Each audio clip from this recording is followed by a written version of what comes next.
Well, hello there, you beautiful, beautiful, amazing, wonderful people. It's Friday, baby. It's Friday. And I'm pretty sure I got it right. Pretty sure I got it right, and it is actually Friday. So, with that, let's get straight into some meat and potatoes. As in a second, we're going to be talking about Bryan Kohberger.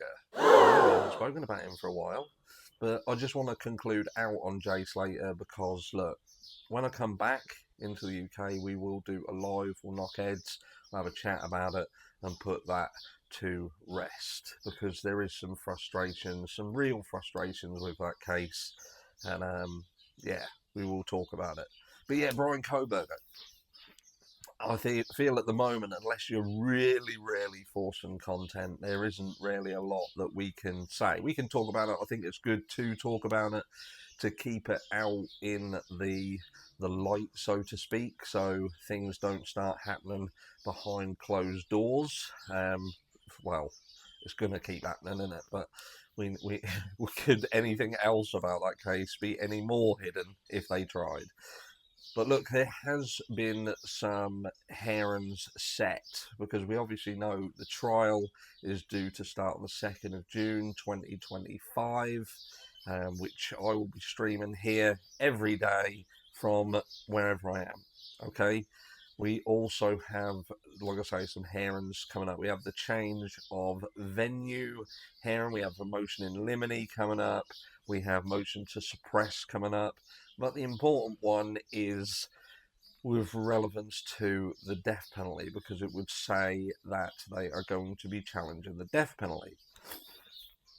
And I know this is going to split the room somewhat because what I will say is if Bryan Kohberger is guilty of this crime, then if you're somebody who believes in the death penalty, then this crime absolutely ticks every single box that there is with respect of whether the death penalty should be upheld.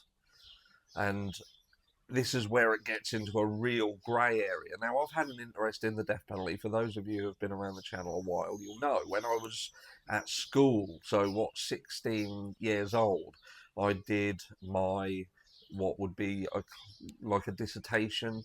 I did that on the death penalty in the US, so I've always had an interest in it. Now, am I someone who believes in the death penalty?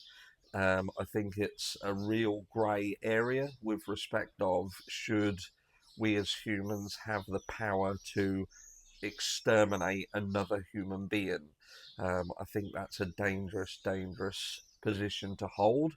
But I equally feel that if there are people who are just so dangerous that there is no rehabilitating, there is just an ongoing cost that is then upheld by the people who have potentially been hurt, the taxpayers, for instance, will foot that bill, then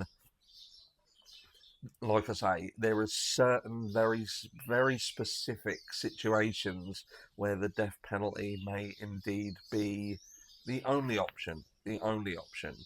Um, and in the Idaho 4 case, I feel that whoever did this crime certainly falls into that category. Now, we've seen in the past, we've seen previously, like Lori Vallow, for instance, that the death penalty was struck off the table, but then we saw Chad Daybell get the death penalty. And was one of them worse than the other? Were they both in it up to their necks?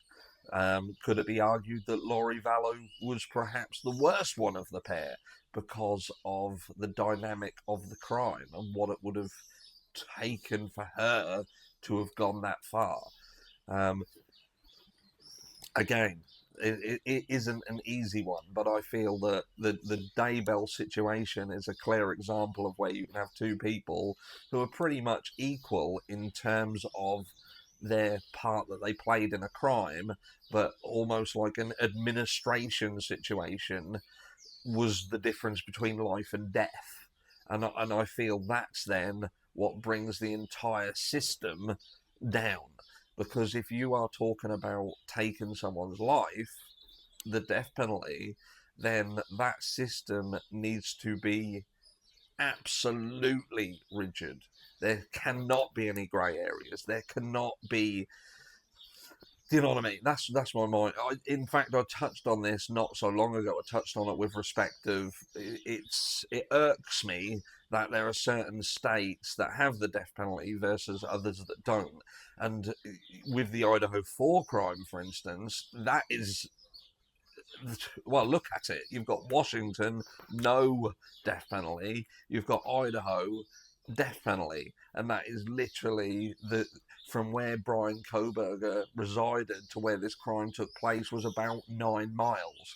So if he'd have done it where he lived, he wouldn't have received the death penalty.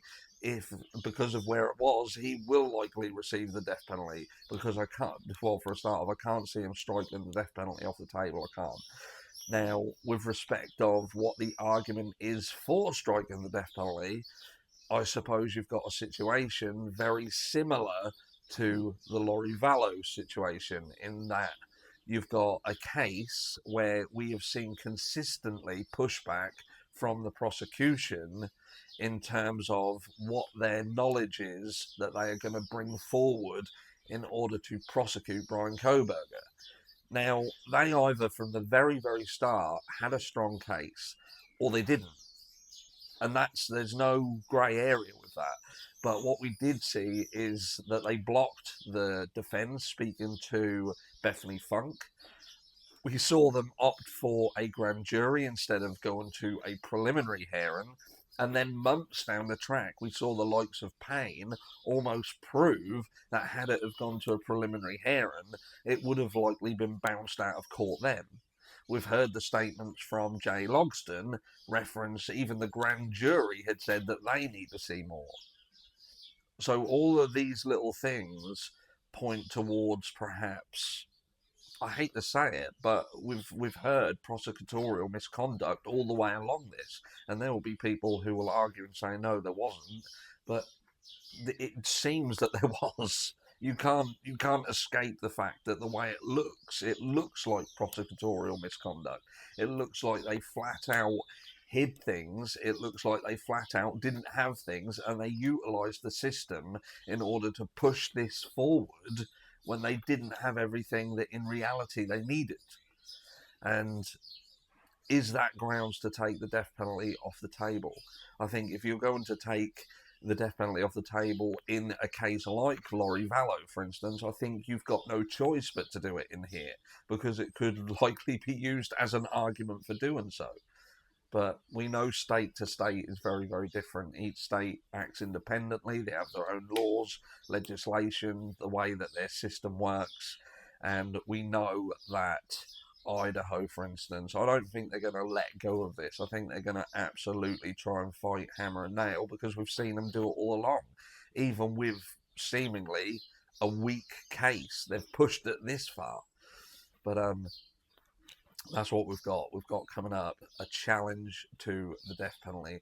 I'd like to know how you feel about it, with respect of, I think it's going to be difficult at this time, because you're either going to be in the camp, like I say, the camp pro-burger, the anti-burgers, the guilters, if you like, and the straight down the middlers.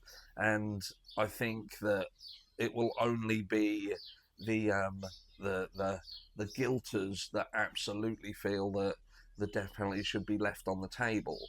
I think there'll be a contingent of people who potentially believe that this shows a weakness in Ann Taylor, because she's thinking about the death penalty and having the death penalty struck, and their mentality is likely going to be, well, if she thinks he's innocent, why is she, even thinking about that? She should be just thinking, well, I'm going to get him off, so it's irrelevant anyway. But I don't think that's the case. I think this is just normal practice to try and chew away at the punishments, if you like, when they should be sanctioned at the end of the day. If the prosecution are acting in a way that warrants a sanction, such as strike of the death penalty, then that should happen. And I think that potentially then just means that it will hold the prosecution to a higher standard moving forward, hopefully. But where are you with it? What have you been thinking about while we've had a break? I know some of you have been itching for me to do Idaho 4 content. We will do it as it, if there's things to talk about such as this, and we will continue and have a chat about it. It just isn't a lot happening at the moment. There isn't really a lot to talk about unless we're going over old news. But anyway, you enjoy your Friday. This is going to be video 1 of 1 today. I'm only doing 1 because it's so difficult doing videos here. And I shall catch you all tomorrow.